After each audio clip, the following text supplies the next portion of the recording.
Being behind the controls of our own mobile suit is probably something most of us Gundam fans dream about, but something we often forget is that it doesn't take a mobile suit to be a badass and kick ass. So in today's list, we're having a look at 5 Universal Century characters who managed to do just that. And for the sake of this list, I am excluding pilots of extremely powerful mobile armors for obvious reasons. And first up on this list is ladies' man Slagger Law. This ace pilot joined the wide base crew after the Battle of Jobro and immediately managed to make an impression on everyone, be it good or bad. But once on the battlefield, no one could deny that he was a force to be reckoned with. While he was great behind the controls of the wide base's main gun, his main machine was the Core Booster, a heavy-duty space and atmospheric fighter designed by the Hervik company that was more than a match for any mobile suit it met, and with Slagger behind the controls, its true potential showed. However, it would be during the Battle of Solomon that Slagger showed just how much of a badass he truly was. With the battle lost, Dozle Zabi boarded the fearsome Big Zam mobile armor in an attempt to buy time for his soldiers to escape. In the face of this enormous thing, he simply contacted Amuro and the Gundam that they had to take it out. He uttered his now famous last words and rammed his Core Booster into the Big Zam, creating an opening for Amuro.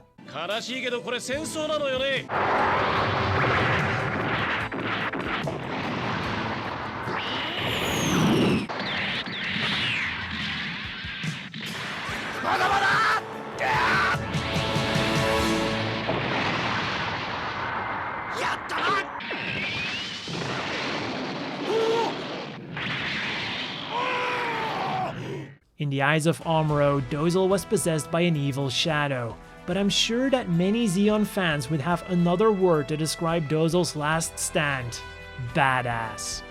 But now one final word about Slagger. People often talk about Char clones, but this guy has his own small squadron of clones, the legendary Roy Fokker from Across and Mula Flaga. But more about the latter in the alternate universe version of this video. And let's move on from the Fly Boys to the Ground Pounders. Even though the Gem is often seen as a weapon that won the Federation the war, one of the most vital pieces of equipment in the Federation's arsenal was the Type 61 tank. Not only was it these machines that managed to fight Zeon into a bitter stalemate, but it was also these machines that served as the main frontline troops during the Federation's first major counterattack, Operation Odessa. So it shouldn't come as a surprise that we have some badasses in tanks in Gundam, just as we do in real life.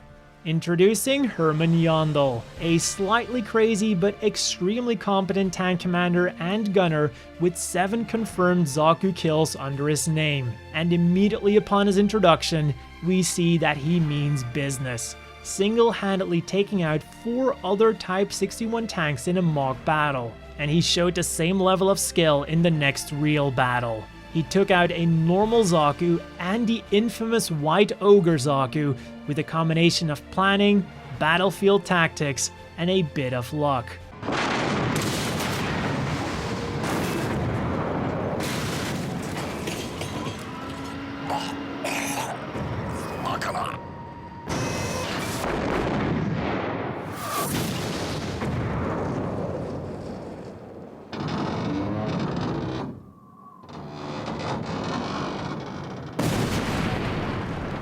Unfortunately, Yondel wasn't able to celebrate his victory for long.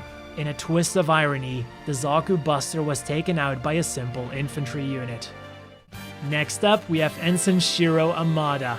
And yes, he became a mobile suit pilot, but before that, he made sure to show everyone that he didn't need one to kick ass. During his transfer to Earth, he witnessed a battle between a Federation Gym Squad and Zeon's Zaku High Mobility Test Type.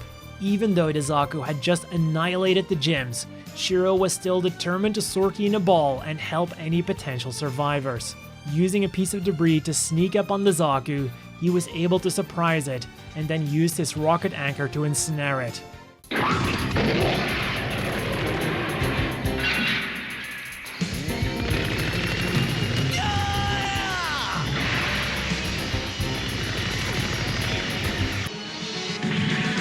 Now that'll hold ya.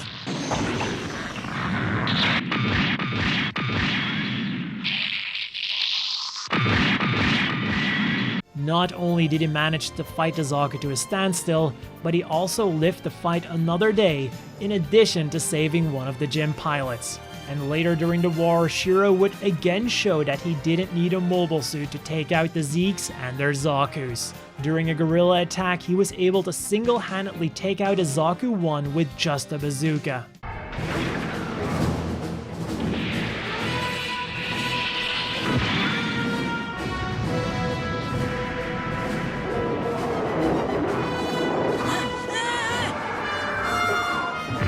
Also, in addition to his balls of steel, I think all of his organs are made of steel, because this shouldn't be physically possible. They got Del too? I won't surrender to you!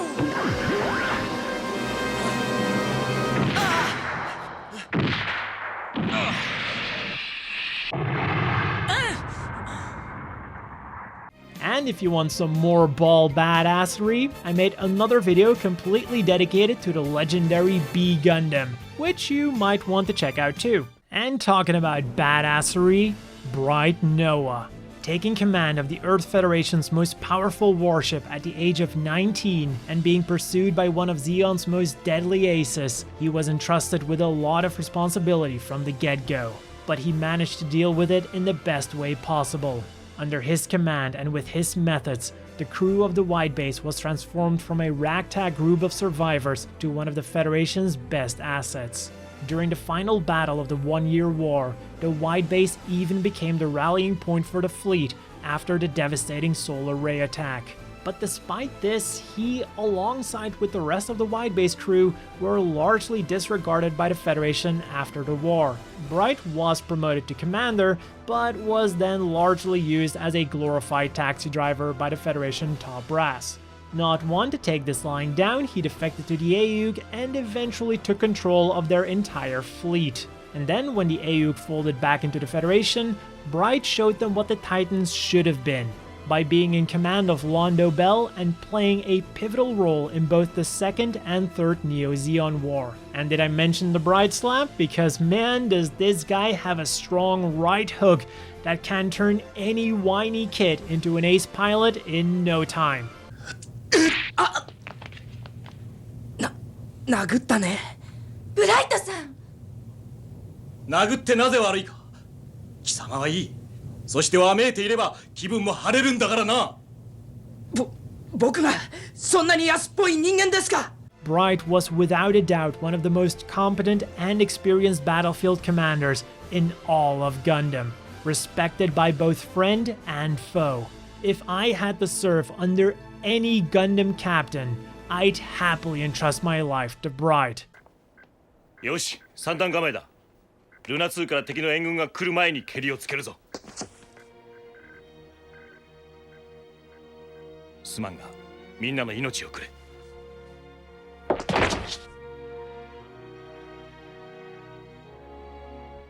And before we move on to the final pick of this list, here is an honorable mention for every Zeon soldier who piloted a WAPA and used it to put a magnetic mine on a Federation mobile suit. It's gotta take some serious balls to pull that off. Then last but definitely not least, we have the Federation's anti-mobile suit squads. Honestly, every single one of these men could be put on this list. These squads were typically ill-equipped for the job, using either bazookas or the wire-guided Regina anti-mobile suit missile.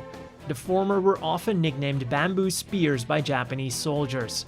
This was most likely a reference to Japan in the closing days of the Second World War. Faced with an impending American invasion and a short supply of absolutely everything, it was decided that the Japanese people would be trained with bamboo spears to attack enemy paratroopers, who had much better equipment. And with this historical background in mind, I think the comparison should speak for itself. Then the latter were essentially upscaled anti-tank squads with a more powerful missile that could actually damage and take out a mobile suit when used correctly. And while this might sound pretty good on paper, the reality was much more grim.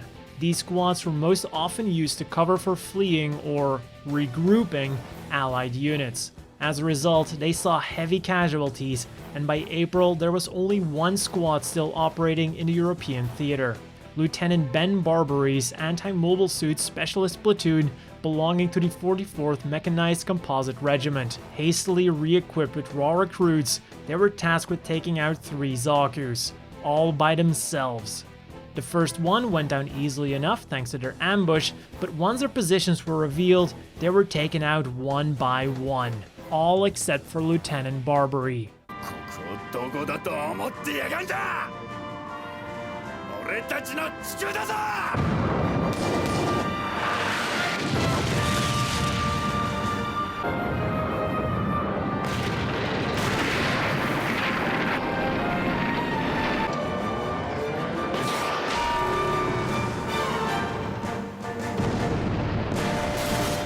Just when he thought he'd survived yet another battle, the 3rd Zaku showed up. Without any weapons left, he unholstered his pistol and emptied it at the Zaku.